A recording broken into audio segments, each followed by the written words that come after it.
it off, but if you choose to share your face with us, we would love to see it as well.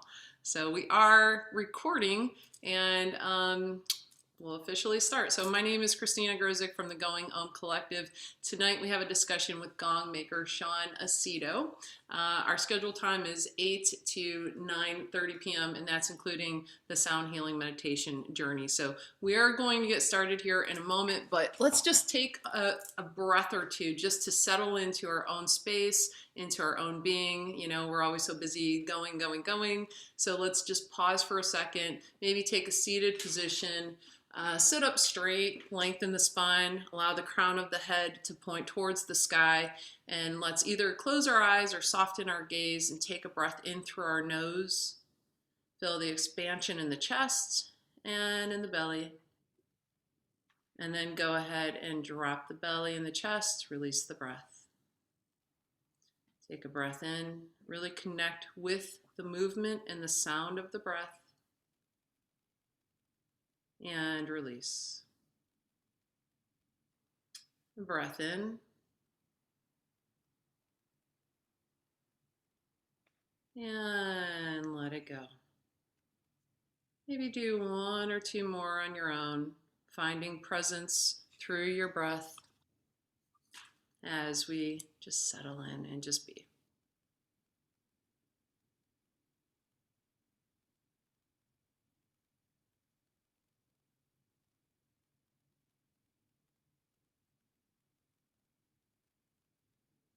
Okay, and when you finish that round of breath, either open your eyes or focus your gaze and welcome officially.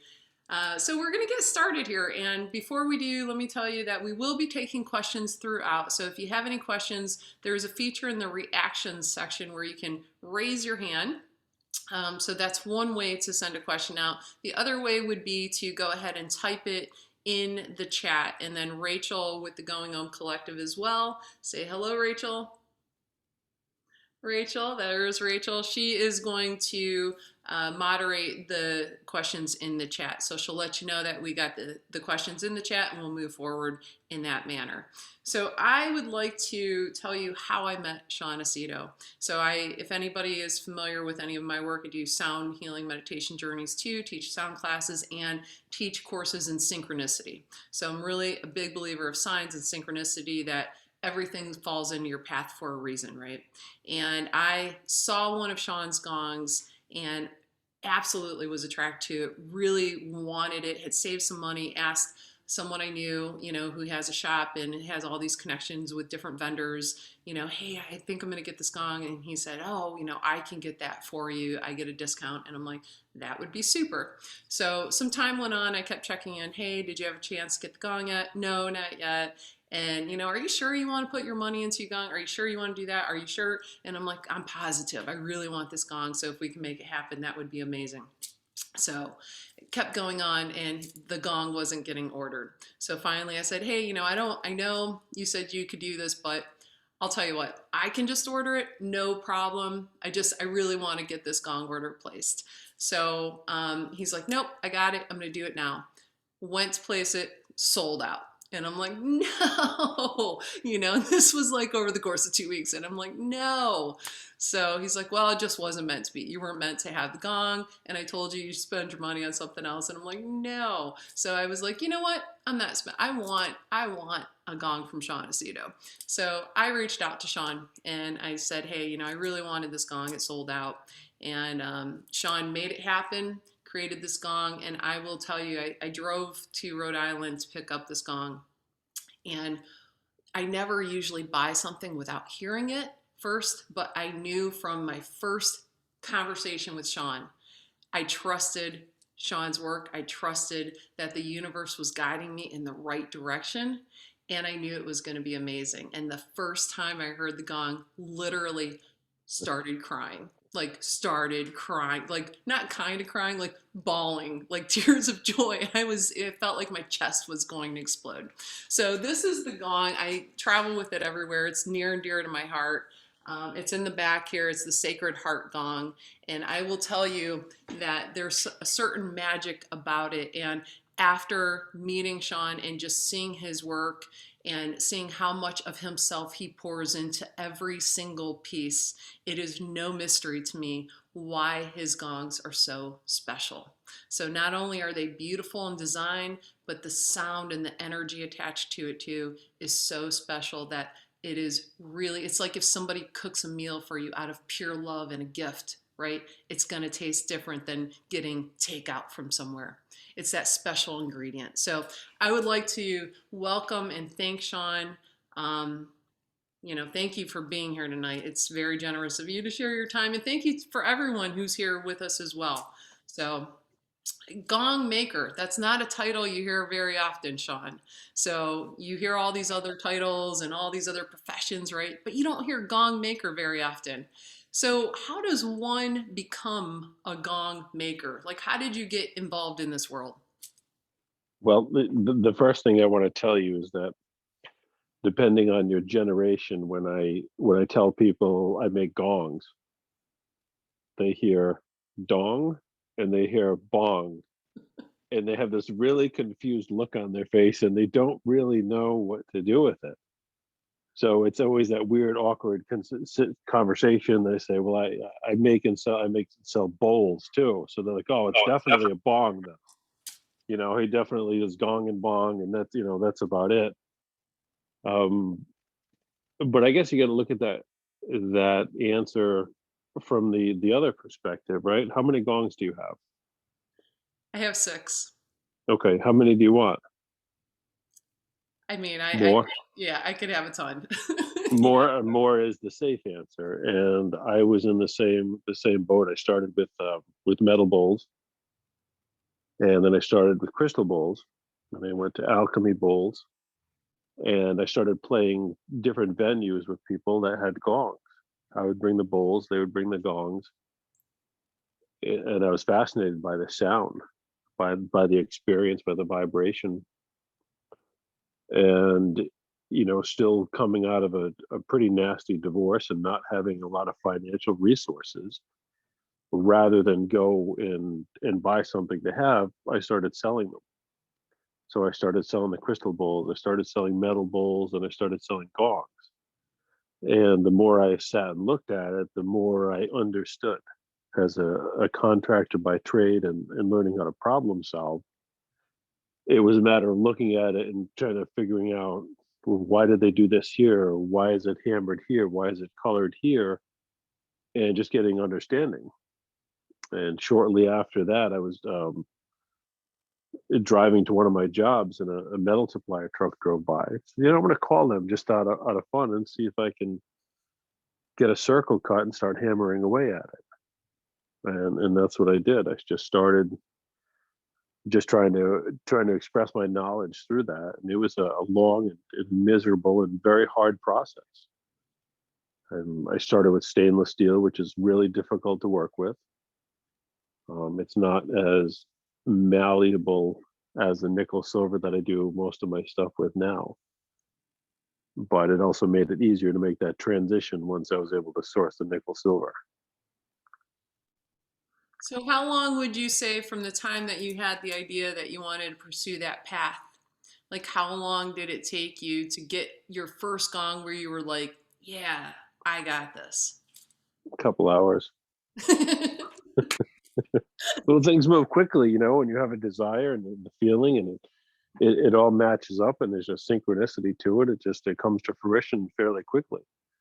And the first one that I finished, once I got it to a point where it had somewhat of a shape, and at the time I had just started selling vinyl gongs, so I had a whole bunch of stands. I hung it up and sat underneath it until 3 o'clock in the morning with a mallet in one hand and an E1 in the other, and just explored all the different sounds. And my wife kept coming out of the bedroom like, "Can you be quiet? Can you stop that? And are you done yet? Are you coming to bed soon?" I was like, "Yeah, I'm on my way." And just getting lost in the mystery of that sound, and that was all it took. And now I buy material by the hundreds. Yeah, I remember When I was there seeing all of the material you had, it's fascinating just to see everything come together, right? So I know there's different styles of gongs. There's different kinds of gongs and gong making. So can you tell us a little bit about the different kinds of gongs that one may purchase, the styles, and why you picked the one you picked?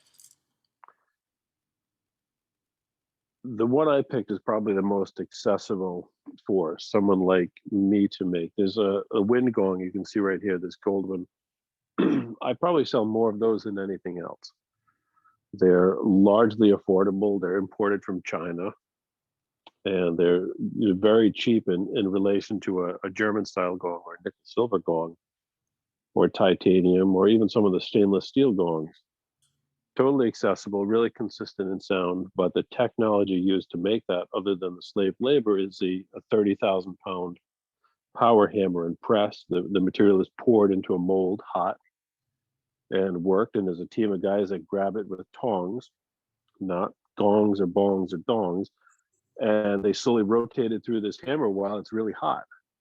And they give it a few minutes, and then they put it back in the fire, and then they pull it out and do that. Then it's sent through a lathe, and that's what gives it that marking design. The Chow Gong, which you can see peeking out over here, is made in a very similar fashion. Here's a little one. It's a little tiny baby Chow Gong. The material is a little bit thicker, and then the edge is folded over on it. But again, the same idea where you got a team full of guys that work in unison to make that happen. Then takes a big forge and a lot of heat and a lot of power to get all that done. And what you see on the wall here is akin to what we call the German style gong, the ones developed originally by Michael Paiste in the 50s. So everyone that makes a nickel silver gong is basically standing on his shoulders. He's the one who came out with the understanding and developed the metal to make what we have today. There are a couple of guys who'll do stainless steel, and that's what I started with, is a 60-inch stainless steel gong there, which has a different sound character altogether, and you'll hear that later in the demo. It doesn't have that brassy, crashy sound that you would get from a nickel silver gong, so it's a little bit different. And your gongs What, have different names to them, so you come up with different themes and different names to them too. How does that process work? um, it's inspired by science, by physics, by philosophy, by esoterics and metaphysics, um, sacred geometry, and I go with the feel that I get from them. It's more of an understanding rather than something that you put into it, like a planet gong, like a tree of life over there. This one here is the Star Child, and the imagery on that, it comes off the Sumerian cylinder seals for the god Shamash, and that's a real interesting piece. And you get Saturn, not because it has any kind of RPMs like the planet gong, but when the Cassini spacecraft went around Saturn and sent back images, the North Pole, that's what it looked like. It had a hexagon shape on it. You can Google that, and it's pretty fascinating. And we got a Sriyanta. I don't know if you can see much of that, but that's a yoga Vedic design. So it comes from all different things. I got a sun gong because it looks like the sun. And down there we got a Metatron's cube or sacred geometry. We have the Gaia style over here, which is kind of like the sound creation gong. And this is my new gong. This is called the Tesseract. And you'll get to hear that later on today. And one of the most fascinating and enduring things of all time is the Great Pyramid of Giza. And that's what that one is right there. I And don't know how well you can see the coloration on there with the LED lights.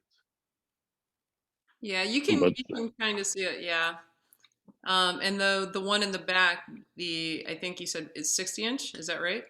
Yeah, that's the called the Mirror of Creation. Okay.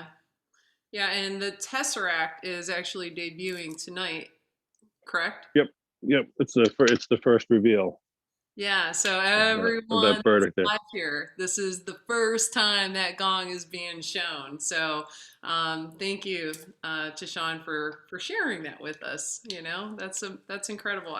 So when you asked how many gongs I want, right? Like, Yeah, yeah, at that's least that the many. representation right there. Everything in Yeah, the room. So, it's it's not a gong problem. It's a space problem. You know, you need enough space to set up like this, and I've taken over half my house now. yeah, beautiful, beautiful, beautiful creations. So Thank you. what exactly goes into the process of making a gong? Like how does it start? Like how long? I mean, it looks like it's probably different per gong, but if you know, like what's the working process behind that after you come up with the concept? Well, you know, you come up with the concept, and a lot of it is experimental. This Tesseract here is experimental. The Saturn is experimental. As far as I know, nobody has done that so far. What I have found interesting is that some of the other gong makers, some of the guys in Germany and Italy, we all seem to find the same inspiration. I think we talked about that when you were here filming. That I'll go and I'll be excited to release some new design or idea, and I'm like, shit. So you know, Motto did that already, or Martin Blaze did a snake also, and it's like, okay, so we're all pulled in here on the same, very much on the same idea. But it starts with the design. It starts with mapping it in heat. Well, these things are heated to 900 degrees or so, and that's what gives it all the coloration. As the heat, it softens the metal and makes it a little bit more ductile. And then it's just hammering and stretching and putting the tension in it, a lot like a drum or a stringed instrument, where the amount of tension put in it is going to determine what the sound is. You can see the different. If you look around the traditional German gong, you see that ring around the side of it, around the circle. This one happens to be a square in the tesseract there, and that's what puts the tension into it. That's what gives it some of the tone or the note, you would say. Absolutely beautiful. So we'll use, since the Tesseract is debuting tonight, um, hour wise, how would you equate that to the hammering process? Like how many strikes would that take if you can either equate it in like a strike fashion or even in like a time fashion? It falls into the category of real pain in the ass because, like that gong, you know, that's a lot of fun to make. And the Saturn gong,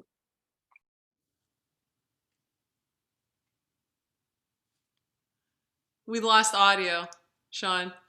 Yeah, I told you I'm not good at this stuff. you You know, got give it. me a hammer and something to hit, and I'll do much better.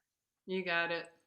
Um, So if you look at the Saturn gong, by way of example, you see all that heating around there. You see all that coloration. So the Saturn takes a lot of heat to do. It's also probably my favorite to burn because it's such a long process to do. But the result of that is, as the metal shows up and it's got a temper of half hard, the torching process anneals it and causes a great bit of deformation in it. And as you work it, that the metal stretches and moves and pulls, and it takes a while to settle in. So with something like that, where it's heated, I'd say irregular and uneven. You know, the tension has some spots where it's really wide and some where it's really narrow, which allows the material to continue moving for a long time. So that gong there, I may leave the shop one day and it's nice and flat and it's level and the contours are nice on it, and I'll come back the next day and it's different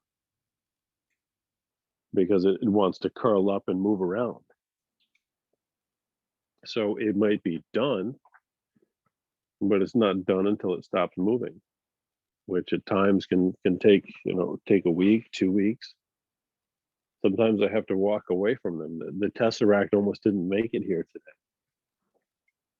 and I don't know if it's going to survive the night or if I have to bring it back tomorrow and beat it up some more. And let me remove one of those myths that about gongs. They get the shit beat out of them. So when we're making them, when the Germans are making them, when the Chinese are making, the Indonesians, the Balinese, these things are getting the hell beat out of them.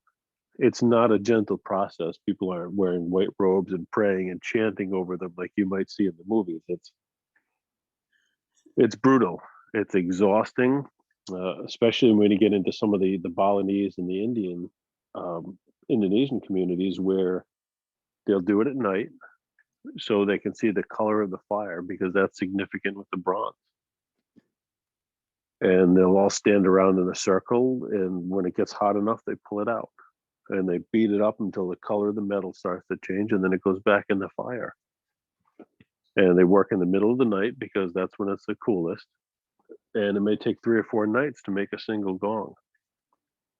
But by no means is it this gentle coaxing process in it. Some of the Germans, I tease Broder that he can stare at the metal and make it move. Just because when I get his instruments in, he makes some vinyl. It looks like they popped out of an IKEA factory. They perfectly mold. There's minimal hammering to them. But that's a guy that's been doing it, 20 or 30 years. So he knows exactly how to read that metal and where to hit it and what it needs to do to make it work. And I'm just not there yet. Well, do you know, like, for example, with the Tesseract, you said that that may have to go back, right? So how do you know, like, what signs do you see that you know, like, okay, it's fully settled now? When it doesn't look like a potato chip the next day. So for a gong to be right, and I don't know if you can see that has to lay flat. So if you put that on a hard table, that has to lay flat without having any cupping on it.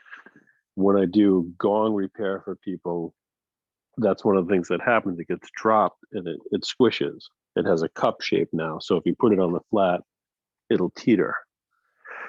And when it teeters, it doesn't have an even amount of tension on it. So if that metal continues to move, which it probably will, it's going to start sucking in and contorting, taking that shape out of it, which will throw the tuning out of it. And it may take days. It may be fine tomorrow. I don't know. What In a fascinating theory, process. I'm sorry. I said, what a fascinating process to just watch all of this come to life, right? From a round sheet It's of metal. it's wild. One of the videos I have on my YouTube channel is burning a Saturn, and I think we filmed one while you were there. Just watching the metal change, watching the colors. You're painting with fire, and you're watching it change and oxidize, and it breathes. Especially the stainless steel will breathe with the heat. It'll come up to meet the flame, and then relax and come down. It's some people feel that they're a living thing. I believe that. I personally believe that, and I've got to tell you, since you mentioned the filming, right? I will just say that I was in absolute awe. So I'm supposed to be asking Shawn these questions as we're filming, and I was just awestruck that I'm like thinking, I'm like, I don't even know what questions to ask right now. I'm just blown away by this whole process. It was just the coolest thing to witness how these come to life and just the process with you of putting all of your energy into that and your passion for it. And I even got to strike a hammer a few times. And I will tell you, you need a lot of upper body strength to do that.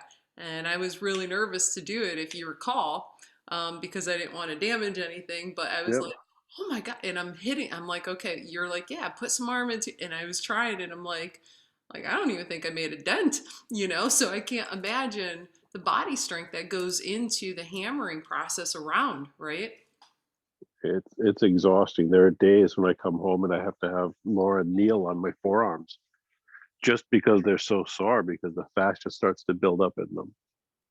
And if I go too hard for a couple of days, I have to take a few days off. And it takes a tremendous amount to move it and stretch it and get it to stay. an aspect of reading the contours on the metal and seeing where it's moving. So once you heat it, it changes the temper. But there is also, if you look carefully at a gong, and most of them you can see it in the back of them, there's a grain structure to that. There's lines in that material from being rolled, and because of that, it wants to curl a certain way laterally. I pulled out a disc at the shop on Friday, and you could see where the roller stopped. So there's these little ripples in here.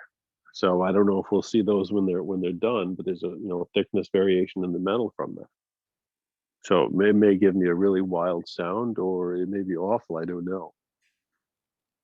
So it would probably be pretty safe to say and pretty accurate to say that every gong, because of the way it's taking shape, the way it's settling in, the hammering process, the creation of it, there are no two gongs that are exactly alike. They're all different in some way. I think that's true to a degree, but when I look at the Meinl and the Oatkins and the Peisties that are made by the same people over the years, I think they can sound really, really similar. By the same token, I think they can get done doing what they think is exactly what it needs, and it's not there. Now, you have to remember that the material comes from a rolling mill, okay? And some of the spec on that can be off, the hardness can be off, the thickness of the material, the tension on it it all change from order to order. I have a Srianta over here around the right behind me that this order came through extra hard. So normally it comes half hard. So that hardness factor might be at a 150.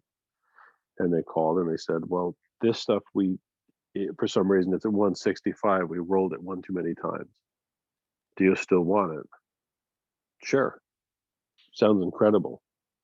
I wish I could ask them to do that again. I have two left. I have this one and I have one more that's not finished that's like that. And it's amazing. But I know with the Germans, they have an example of each gong that they make. And when they get done, I believe it gets played next to it. Is this the same? Is this one? Because people they want to go in a catalog and they want to order a Paiste Saturn gong.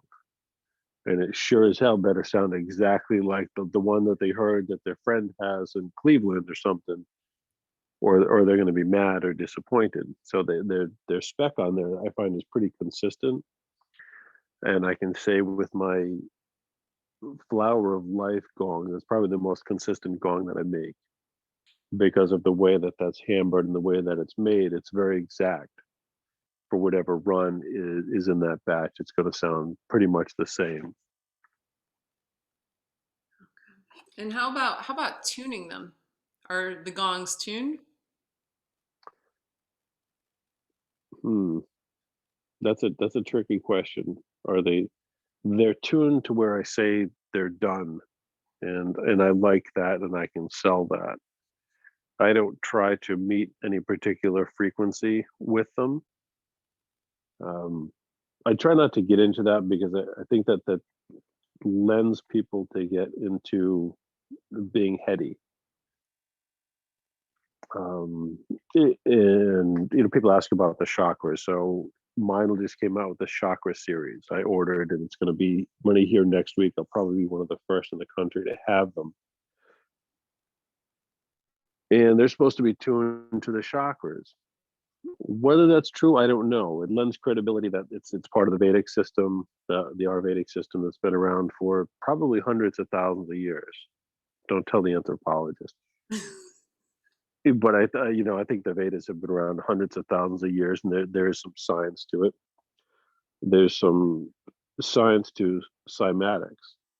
So people talk about the tuning between like a 528 or a 432 versus 440, and the traditional scale now is at a 440.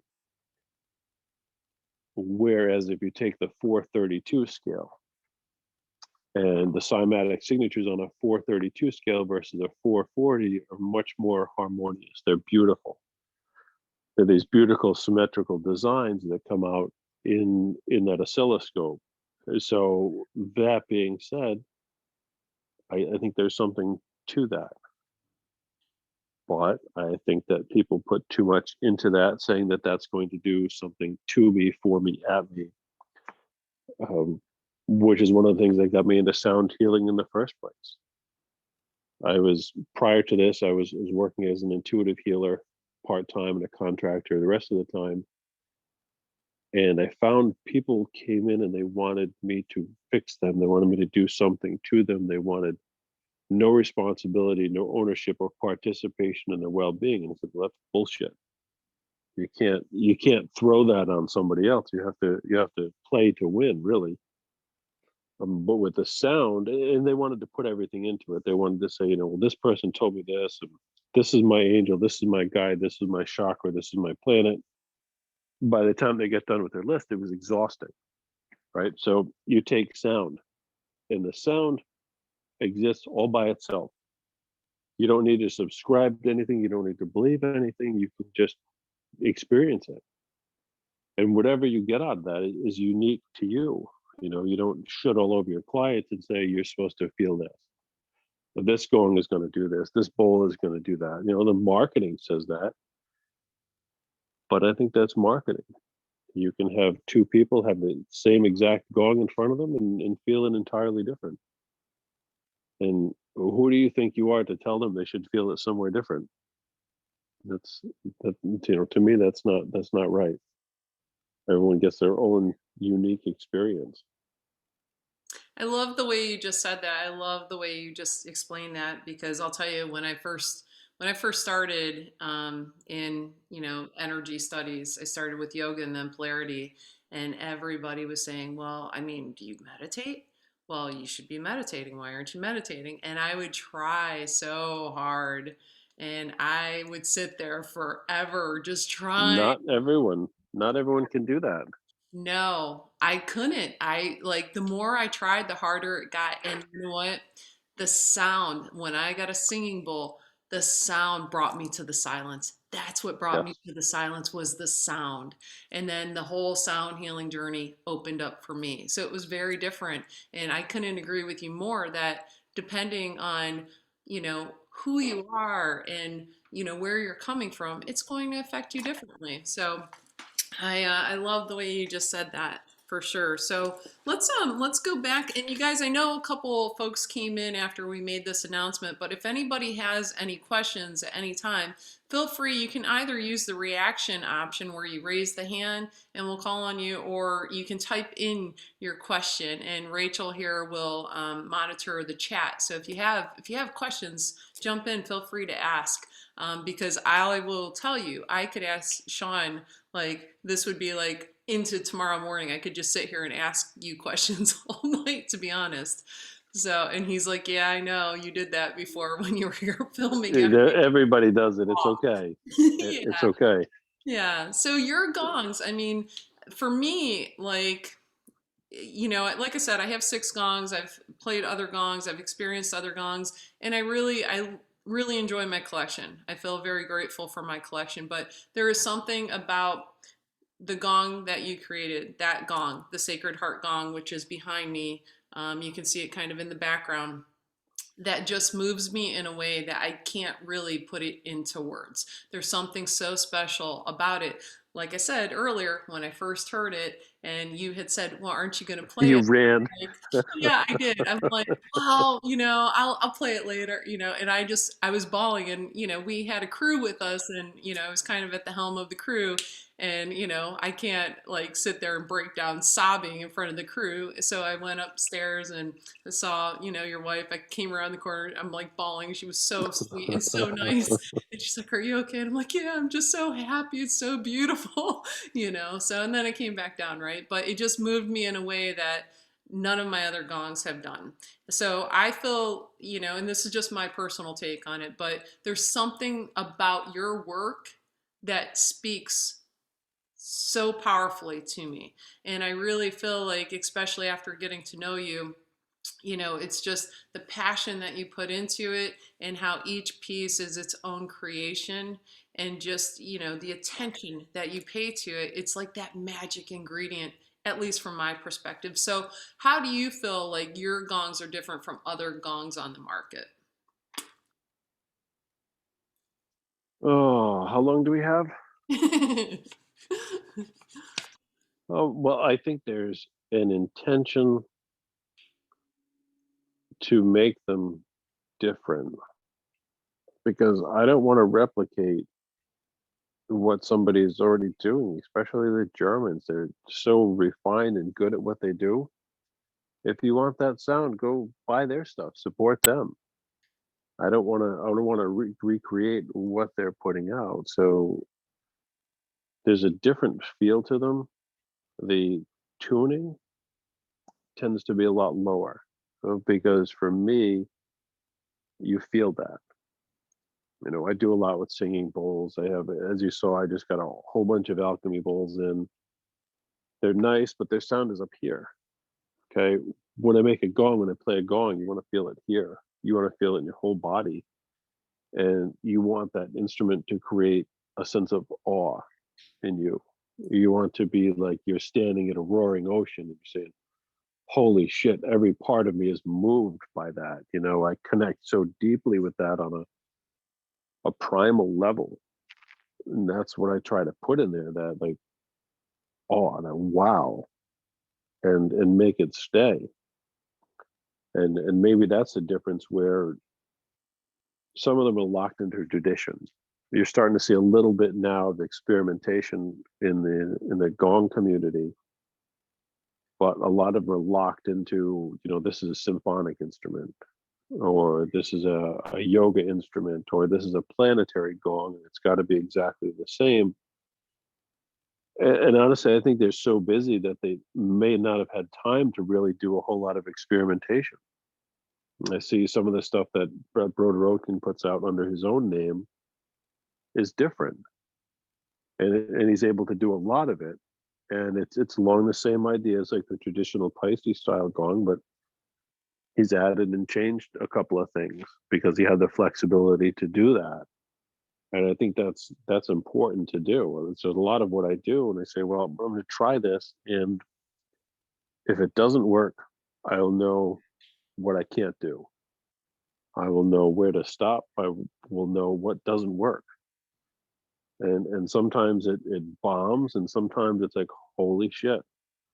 The Saturn gong is one of those things. This tesseract does that, and that, you know, that's something that I feel really good about. Like I can create a new experience for someone because I've done a lot of sound baths. I've seen a lot of them. I connect with a lot of people, and it's not disheartening. But if you show up to a sound bath and someone has all the Paiste planet gongs, the tone structure in those gongs is all the same.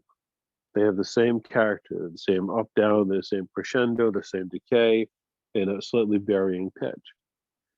And it's only a sliver of the sound that's offered and accessible within a gong.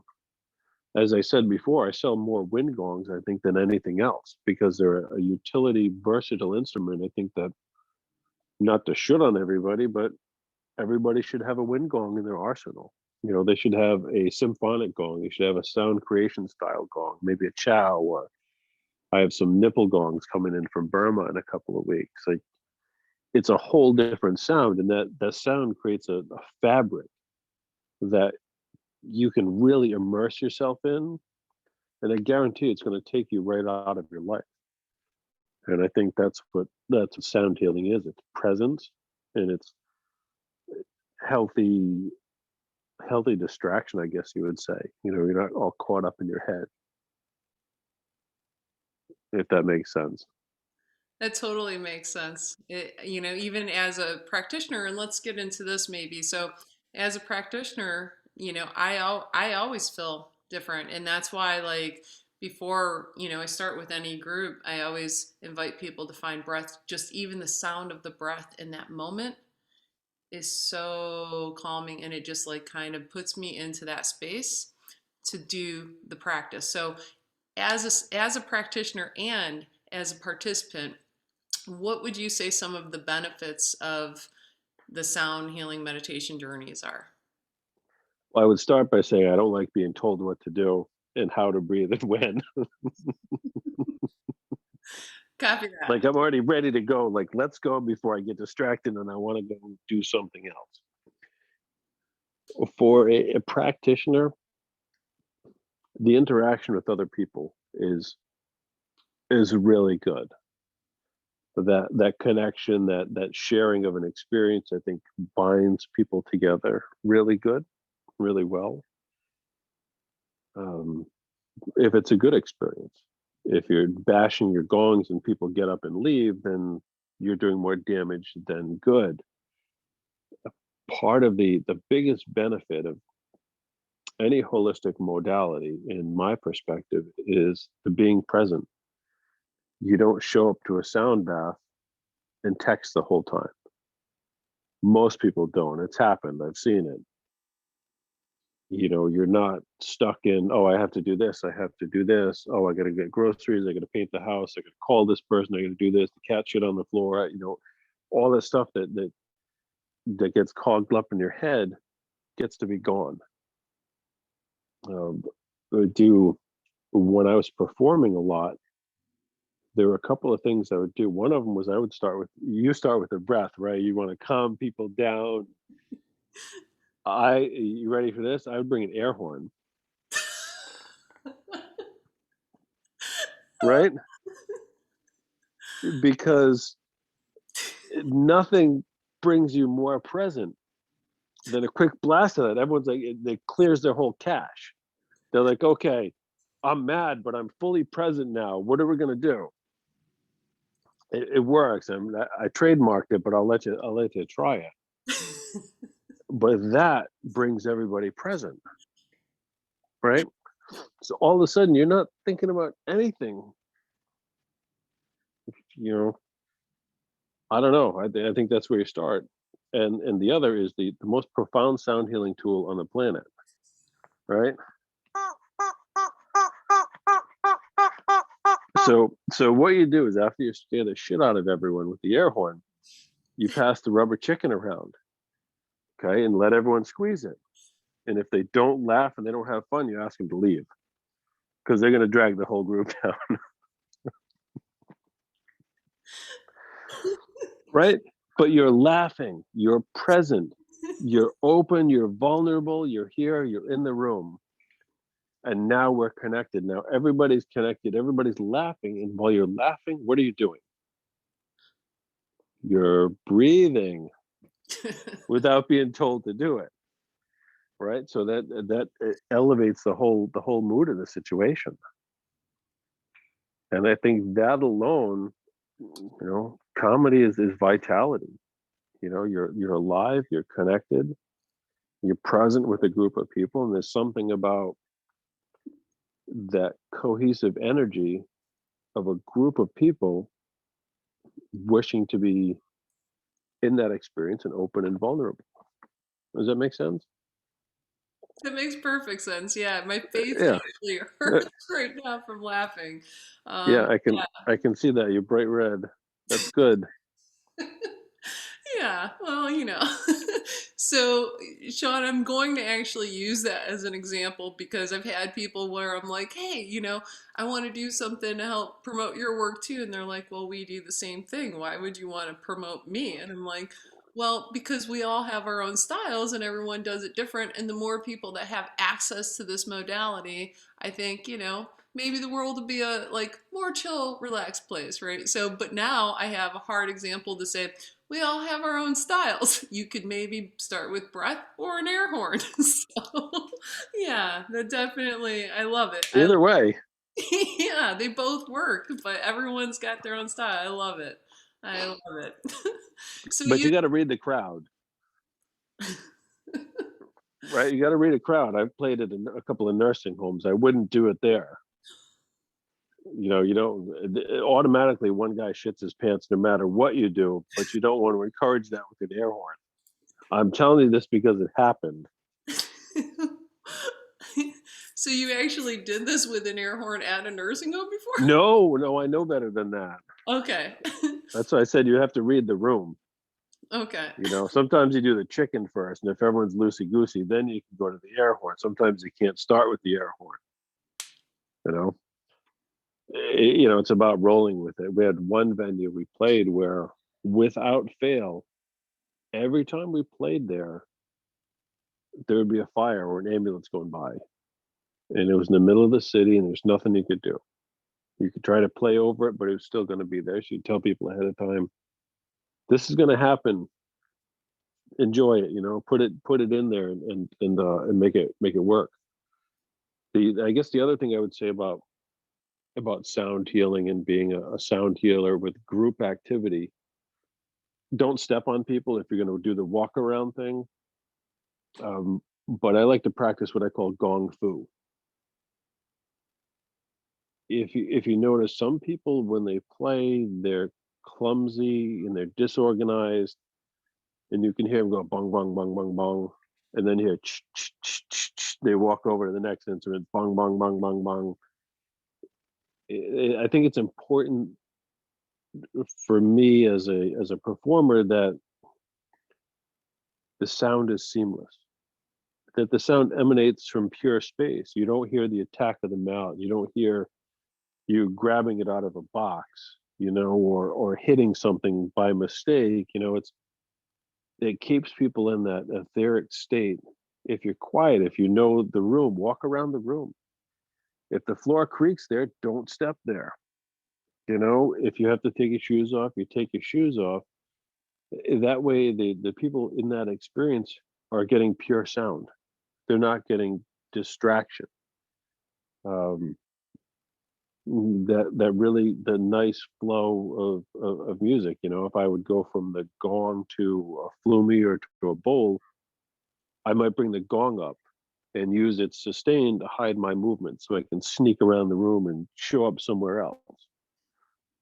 I think that's something that you don't see a whole lot of, and you don't see a lot of flow where you gently bring the sound up and move it around. I've had a lot of people tell me that they've been in events where someone comes out like the Energizer Bunny, banging the shit out of the gong, and people get up and leave.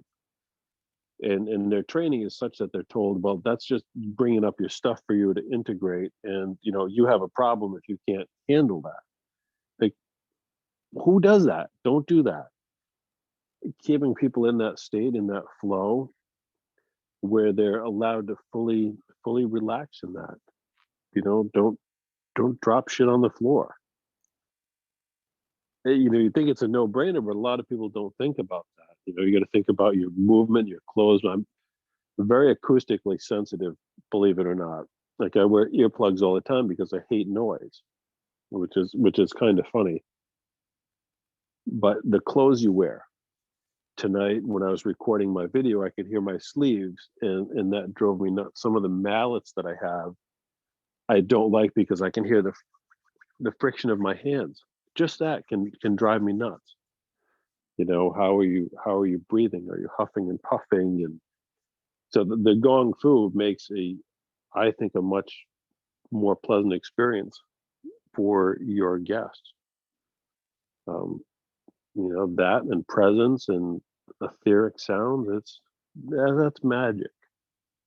That's totally magic. And someone is going to snore. There's always somebody that just checks out right away, and that's an age old debate in sound healing. Do you wake the person up, or do you tell everyone else this is part of it? You might as well fall asleep and snore too. I don't know which way to go on that.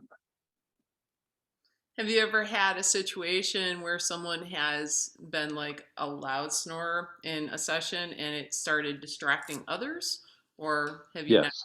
Yeah. And then what do you do?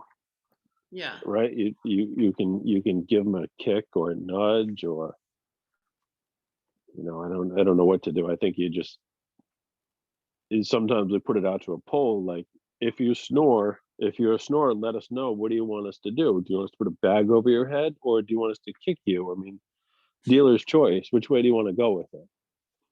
And then everyone's on the same page. Like, Tom over here snores, just give him an elbow jab, and he'll stop. He's okay with it. But to lay that out ahead of time, I think is really important Yeah, those are once we can do awesome. things like that. Yeah, those are awesome, awesome tips. Thank you for sharing those because, it's Yeah, people will look at how to play certain things, and I think sometimes those things in between make all the difference because it can be very distracting. So they can play something beautifully, but if they're doing these other things that you're mentioning, it can be very distracting and take you out of that experience Take you take you right out of it. for sure. Oh, so, So sorry, it's okay. someone's calling about my car's extended warranty. So I think we have some folks here, and maybe some of the folks that weren't able to join us live too. That they're kind of getting into Gong. So for someone that's getting into this in terms of different ways to play it, so I know there's different mallets and things like that. Do you have any tips on how to play the Gong? Gently. Hold on a second here. Or maybe it was the IRS. They leave me messages that they're suspending my tax ID number. As far as mallets in playing, I think gentle is the way to go. I think you start out gently. I don't. If you watch my demo videos, I don't do a lot of crash or crescendo because I think that can be really disturbing in that kind of environment. And I like to tell a story that when we had Gong Summit in 2019, all the old gong players, the old school gong players were there, and they were trying to have a conversation. All of them were going deaf because they all play really loud. So it was pretty funny to watch. As far as mallets, for me, I like a bonk free mallet. I like a mallet that when you attack the gong, and that's a technical term in percussion is the attack. You don't hear the mallet hitting the gong. You don't hear the bonk, and then the sound comes out of it. You want something that's soft and gentle that's going to bring the tones out in there.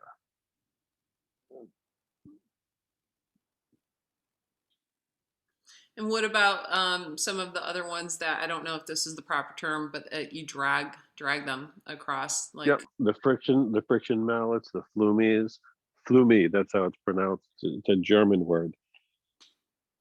Those can be really nice, but to back up a little bit about performing. Sometimes we love our gear, we love our stuff. We want 60 million gongs and chimes and bowls, and I personally have found myself trying to run around and make sure I play everything. And sometimes that's not the move because again, you're taking people out of that. You're in your head thinking, I should do this, I have to do this, and you're taking them out of whatever state they're in because you're in a hurry to get to the next instrument, or I have to play my chimes, I have to do my rattle, and you work with sounds that are harmonious and go together, not because they're a new gadget. I played with someone that there might be two or three of us playing, and we got this nice melody going and this nice soft gentle flow, and someone picks up a drum and starts bang bang bang bang or rattles, and you're like and you're like, what the hell are you doing? Like, it doesn't fit at all. Like, you just took everyone out of this beautiful restful state they were in and rattled the crap out of them, and now they want to leave because they're fully conscious and alert, like, oh my god, what's that new noise? So the transitions, I think, are really important, and it's things that go together and things that don't. You don't use a flumi and bang on a drum. There's a time for that and there's a time for that, and a lot of people lose their schedule. Flumies are really nice. They give a really etheric spacey sound, and part of the reason for that is because that's what they use in movies. If you listen to alien movies and space movies, you hear gongs and you hear flumies, and maybe in the last 5 or 6 years you're starting to hear bowls in these movies, and maybe a little hand pan in there too. So it's kind of neat to see that evolution of sound within that. There's a bunch of different kinds of flumies, and you got to go with what you're drawn to. But on my instruments, I tell people to do it on the very edge, like over in here, not on the face. Like, that's a polished face. The last thing you want is a bunch of snail tracks all over it. And I guess that's the other word of caution. If you have a gong, don't touch it. That's how you take care of it. You don't touch it. You don't put your fingers on it. And you don't let anyone touch it. You don't let anyone carry it, and you don't drop it. You do that, you can have a gong your whole life. And it's because the chemicals on the hands, right? Yeah. It's because your dirty little fingers have grease and oils on them, and they're going to pit the metal. The nickel silver, especially, is very, very soft metal. And if you put a fingerprint on there and you leave it for a week or two, it's going to cause permanent damage on it. That you would have to really polish it down to get rid of it.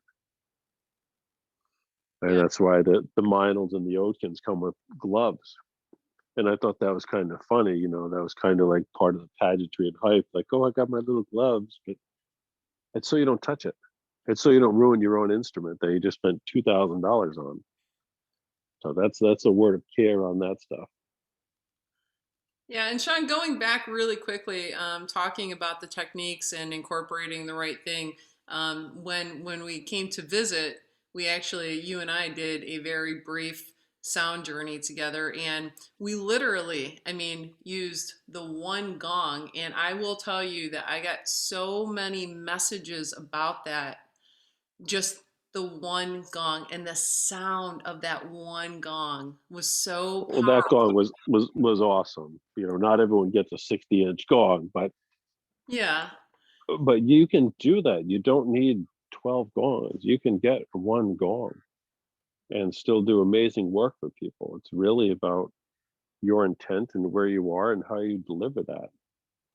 So, you can have a 28-inch wind gong and create a room full of sound with that. So that's not uncommon. You keep it simple, and people kind of train their mind, I think, to that. Yeah, I love that. That's another thing that I like to share with people too, is it doesn't, like they'll see like my collection or other people's collections and they're like, oh, if only like someday I'll get to that and I'll be able to do this. And I'm like, you don't need much. You just keep it simple. You don't have to have, I mean, this took 13 years for me to build this. You don't have to have all of these things. Start It's simple true. and just put, like you said, the intention and the spirit into it, and that's going to translate into the sound too. So I do have a question for you that is, it's pertaining to sound, but I always like to ask people this: what are some of your favorite sounds? I hope other than that, um, I like the sound of my motorcycles. That's for sure. I like the sound of the ocean when the ocean is dragging the rocks back in. That's a really soothing sound.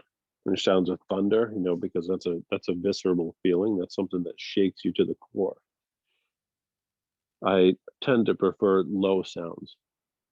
That's kind of where my groove is. That ultra low, that bass, that stuff that you're going to feel within the core of your body. That's definitely what I dig. The high pitched sounds I don't like. I have some bowls that they're okay to chime, but if I rim them, they're 540 hertz. It's a fifth octave C sharp, and it's like, all right, that's enough. I don't like that very much. Cool, Ver- awesome. Yeah, and let me ask you, where do you see, because I know like I try to keep up on this stuff too, and it's so interesting to me all of the topics that are popping up around sound. Where do you see sound being used in the future? You got to talk to Laura about that. She actually just channeled something about that the other day about how the sound essentially will be the medicine of the future, and many of us are training into that now, where the pleasantness of a frequency or discord of it may reveal an illness or whatever it is. She's formulating that now, on that very subject, but been saying a long time that sound is the future. That's awesome. Yeah, I don't, you probably can't see, but I have goosebumps right now. When you said that, I'm like, oh, because I think also, I think Edgar Casey may have said that back in the day too. And I read that and I'm like, oh my gosh, yes. So, but I would love to talk to Laura on that for sure.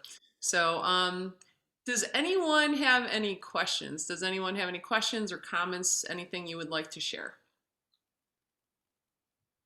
I'm going to change the view so we can see some more of your faces here. All right.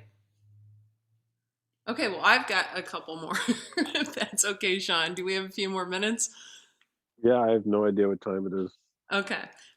So with I know, okay, we've talked about gongs. You mentioned that you started with the bowls. So what are some of the other, because I know, folks are always like, well, what do you use? What do you use, right? And we already established that it doesn't have to be much. You just put your energy into it too, and you can just have a few pieces to make that happen, right? Because so much of it is the person's energy putting forth, right? But what are some of the other things that you use outside of gongs when you do sound events? When I used to do sound events, When you used to do um, sound events, yes. yeah, I like the ocean drum, the wave drums. I keep a lot of those in stock. They're awesome. If you take them in the car with you, they're good for road rage, because you can just hear them kind of soothing back and forth, and it puts you in that hypnagogic state. You're like, I love traffic. This is great, and you get there with a smile on your face. But those I really like. I have a lot of pyramids, the crystal pyramids. Used to use a lot of those. And that chimes in with the bowls. It's a different high frequency. One of my favorites is and I think I showed you this when we were here, is the Thedo cups, the little tiny bowls, the really small ones, because their sound is just it's so delicate and gentle. She stole my tiny one, but just little. It's such a cute little sound, and it forces you into listening because you have to really pay attention to hear a sound that subtle. And again, that's present. I love it. And you sell, obviously, you sell gongs, and you sell some other items too, correct? I think so. Okay. Well, I pretty much stock everything. So if someone comes in here and they want to buy a gong, they can leave with the stand, the bag, mallets, all kind of mallets, whatever you need. I do a lot of packages for people, because I can, like, the vinyl gong stands. They're great. That's what you see up here. Super strong, and the boxes are set up where if I have to ship one of those out, I can fit like 14 other things in there. It's like the Shriners of packaging. Like, you can't believe how much stuff goes out. Mallets, flumies, everything. Okay. And if somebody was interested in contacting you to learn more about some of your offerings, where would they do that? They can find me anywhere. They can email me, Shawn Aceto at Gmail, Facebook, Instagram. For some reason, my TikTok got locked up. I have no idea why. I think my suspicion is that sometimes I'll film in the shop and there'll be music in the background, and they may call that a copyright infringement or something. I don't know. I wasn't doing any nudity, so that's my only guess that that's what it was. Okay. But I Well, mean, you have to be everywhere here. yeah, yeah, I get it. Trust me, I do. And I think, And my phone number's out there. I like to. I don't want people to just go on the website and buy a gong. I'd rather talk to them first. I'd rather connect with them and see what kind of package we can put together. And it's cheaper if I plug in the shipping versus you going on the website and doing it. You're going to get a different rate. That's like the generic ship rate for that. And I like to know where people are.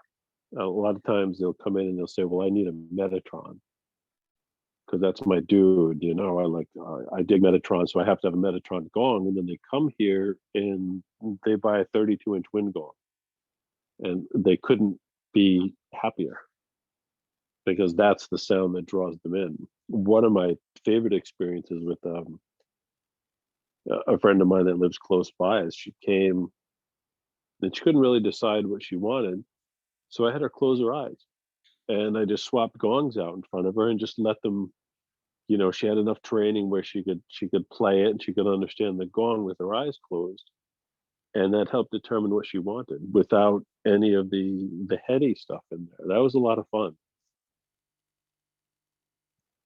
that sounds like a fun exercise for sure. And did she go with the one originally thought she might? Did she have an idea originally? Well, she ended up the first thing she got was a 32-inch wind. She's like, I absolutely love it. And she was ready to walk out, and she's like, "Oh, I'll take that. That's great. That's great. How much is it?" And I was like, "It's like $600 for everything that she wanted." And she said, "Oh, I'll take that 36-inch Trianta too." And then she spent a ton of money, but she had the room and flexibility, and she wasn't buying it because it's a 36-inch nickel silver gong, and everybody needs those. She bought it because she could, and she had what she wanted. And that's not an infrequent thing to happen. As they think they should get this or that, or that this is what they want ahead of time, and then they come out with something entirely different. Yeah. I mean, that's actually, I mean, that kind of going back to how we started this whole thing with the story of the Sacred Heart Gong that you made. I really had my mindset on the one I saw, right, online, and then that was no longer an option. But the one, I feel like it worked out perfectly because the one that you created that I have couldn't have been better for me. There's not a more perfect gone for me. So it worked out beautifully, but I was definitely in one moment, one direction. Well, Sorry. that's something I think that's important to share about buying an instrument, whether it's a gong, whether it's a bowl, whether it's a chime. If you come and you find something and that grabs you, you have to buy that thing. Even if it's beyond your budget, or you don't think you should, or you want to wait, you have to buy it. If it's something of mine, call me. We'll figure out how to make it work. Because what happens is you play this thing, you hear it, and you say, "Oh my God, I love that. I want it. I need it, but I can't." And they all this negative self-talk, and they've talked themselves out of it.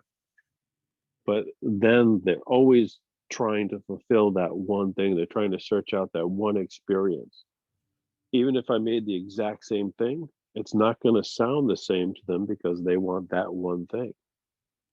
So if you find it and you're drawn to it and it has that connection, figure out how to do it, because you'll always be trying to replace it and search that experience out. I've seen it happen way too many times. And, to your point, sometimes it works out, but a lot of times people are like, well, that 36 alchemy gong you had, I had to have that one, but I didn't pull the trigger. And then I'm the jerk that gets stuck trying to make another one for them. And it doesn't, it's not the same in their mind. And, I've made something for nothing, or not, not for them. But I think that's important to entertain the possibility of exactly what you want. And particularly with bold people, I can't afford that. That drives me nuts. If you turn that around to, I have to figure out how I can get that, it changes up and it opens up all that possibility. When you say I can't, you've shut off all that energetic flow, all the possibilities, all the million ways that could happen. You've shut it all down. Don't do that. Yeah, I think you even when I was there and I said, "Oh my gosh, I want this ring gong," and I think I made a comment about that, and you had shared that with me then, and I was like, "That's right. I know better. Why did I just say that?" That was such a great reminder for sure. Yeah, so thank you. And I think we have a question here from Wyatt. Having a singing bowl background, what do you think about Peter Hess's sound massage?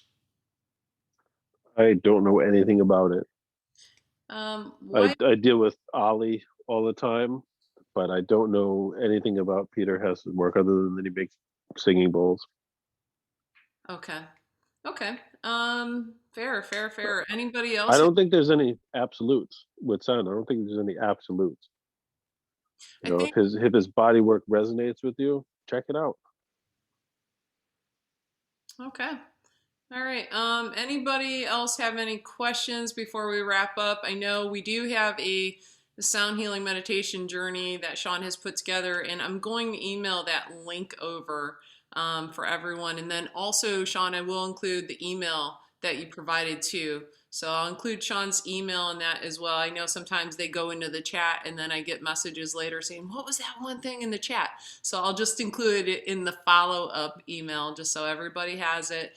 And then I'll send that out tonight. And then with the rest of it, the replay, I will send that out sometime tomorrow. That takes a little more time to get everything situated and uploaded, so I'll send that out tomorrow. But I'll send the email and I will send the sound healing meditation journey tonight. Any more questions or comments before we wrap up for the evening, guys? I wanted to say I think your gongs are so beautiful. I love them. Thank you. And Thank you. I would love to come see them sometime and find one because they're just beautiful. Like, oh my gosh. Thank you. Mm. All right. All right, Shawn, do you have anything else you want to add before we wrap up for the evening? I don't think so. I think my goose is cooked. Does that, is it a chicken or a goose that you have that you introduced? That's a rubber chicken. And does that chicken have a name? No, rubber chicken. Rubber chicken. I have a feeling everyone is going to see rubber chicken sooner than later. I just, You need that. There's people that do whole songs with them. It's hilarious. Get a rubber Well, chicken. all right, it may have to happen. That may be my next investment. Totally affordable. Yeah, I may look into that. All right. Well, Shawn, thank you so much for everything that you do. I mean, I can tell you that it has personally touched my life.